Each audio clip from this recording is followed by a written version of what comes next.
നമസ്കാരം. ഫുഡ് കേരള ന്യൂസിലേക്ക് സ്വാഗതം.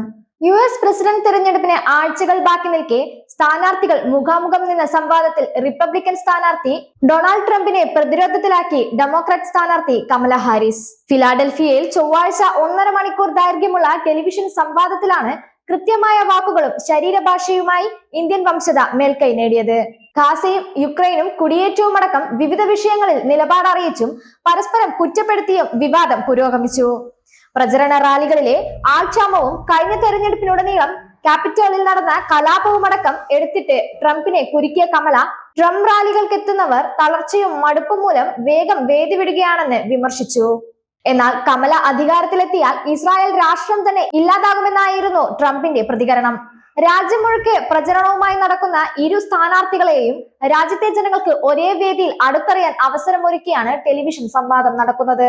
ജൂണിൽ ട്രംപ് ബൈഡൻ ചർച്ചയിൽ ബൈഡൻ പിറകോട്ട് പോയത് ബൈഡന് സ്ഥാനാർത്ഥിത്വം തന്നെ നഷ്ടമാക്കിയിരുന്നു.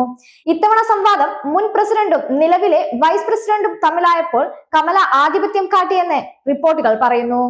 പലപ്പോഴും ചോദ്യങ്ങളിൽ പതറിയ ട്രംപ് നെടുനീളൻ വിശദീകരണങ്ങൾക്ക് സമയം കണ്ടെത്തേണ്ടി വന്നു. ഗർഭചിത്രമടക്കം വിഷയങ്ങളിൽ മുൻ പ്രസിഡന്റ് മറുപടി പറയാൻ പണിപ്പെട്ടു. ചില സംസ്ഥാനങ്ങളിൽ നിലവിൽ വന്ന ഗർഭചിത്ര നിരോധനം ട്രംപ് ഗർഭചിത്ര നിരോധനങ്ങൾ ആണെന്നായിരുന്നു കമലയുടെ വാക്കുകൾ.